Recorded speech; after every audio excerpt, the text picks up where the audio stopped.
Is it possible to trace the Jewish people's bloodline back to King David through DNA? The short answer is no. It's a virtual impossibility.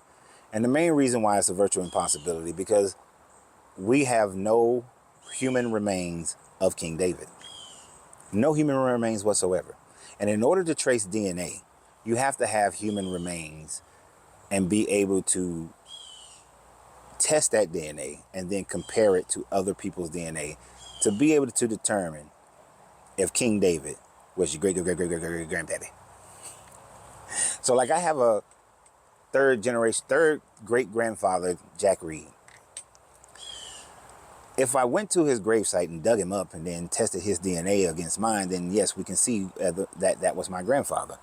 But without that, then all I have is paperwork that I'm claiming him to be my great-grandfather, great-great-great-great-grandfather, because of my father, Harold, his father, Harry, and then his father, whose name just fell out my head, and then his father would be Jack. So only because, John was in the middle. Only because of that, I can track them through paper. And that's what you have in your Bible. You have people tracking, say, David and Solomon and Solomon's son and so on and so forth. And then all the way up to they claim Joseph and then Jesus. And they say that's the line of King David. But since Jesus didn't have any children, according to your canonized Bible, there is no DNA line to Jesus. And I know some people are going to say Jewish is not a culture. Jewish is a culture, not a race. But then they will say it's an ethnicity. And an ethnicity has a phenotype.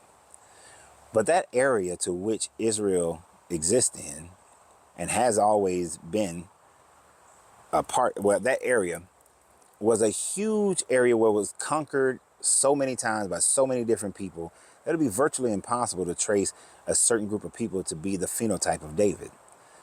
It is most likely that even David himself had mixtures of other tribal ethnic groups as part of his bloodline. As a matter of fact, according to your Bible, he does. According to your Bible, in the story of Ruth, Ruth is a Moabite. Boaz is an Israelite. They had Obadiah. Obadiah has Jesse, and Jesse has David. So David's phenotype will be part Moabite. The Moabite people, their phenotype goes all the way back to a group of people who were living in modern day Yemen. So they would have the phenotype of those people. Now, the people of modern day Yemen would have a phenotype of the Axiom people, which is modern day Ethiopia.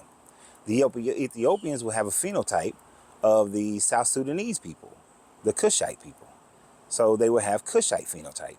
So you see how even if you try to use phenotype, you're still not going to be able to hone in on one group. And then when you go from David, you have to remember that from that time frame, although that land had already been conquered previously by the Sumerians and then by the Akkadians, that they also were conquered by the Assyrians. And if the northern tribes of Israel was the tribe of David, then when the Assyrians conquered, they took the brightest and the best, and they took them to Assyria, and then they sent them back. They definitely engaged with the Assyrian people. So they would have that phenotype. Then they were conquered by the Babylonians. Well, they would have that phenotype. Well, I forgot they were conquered by the Egyptians even prior to that. So they would have that phenotype. But then they would have the phenotype of the Babylonians. And then they were conquered by the Persians. So they would have that phenotype. And then they were conquered by the Greeks, and they would have that one. And then they were conquered by the Romans, and they would have that phenotype. So it's a possibility.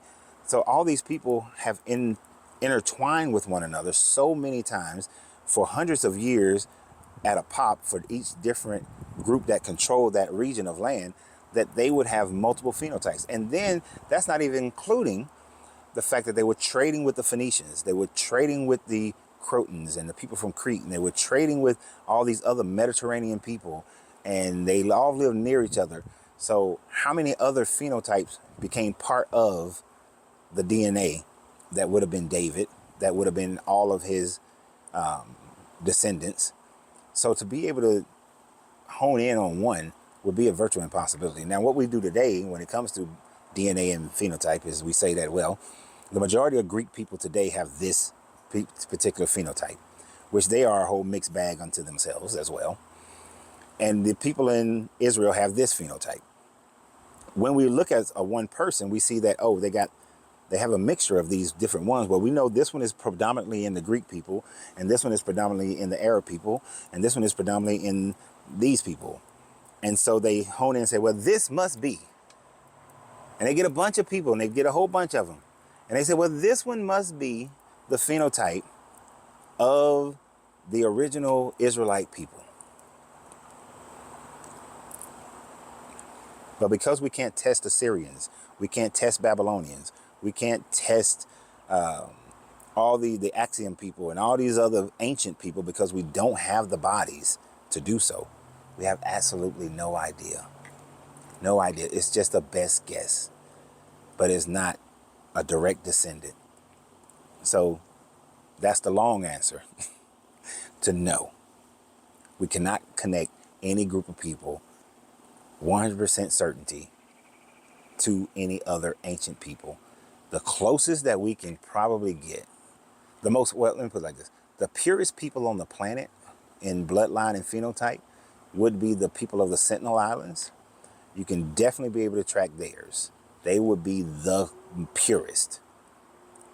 You have other groups that are not as pure, but they would be closer to the people in that region, whether we're talking about the Moray people, many of their South Pacific islanders, you'll be able to trace a lot of them, a lot of your Hawaiians, but even in them, there are still mixtures from thousands of years prior. So I hope that satisfies your answer. I love to hear what you guys have to say in the comments. Like, share, subscribe to the channel, and always remember you have to free yourself to be yourself, because your greatness is non-negotiable. Good journey, good vibrations.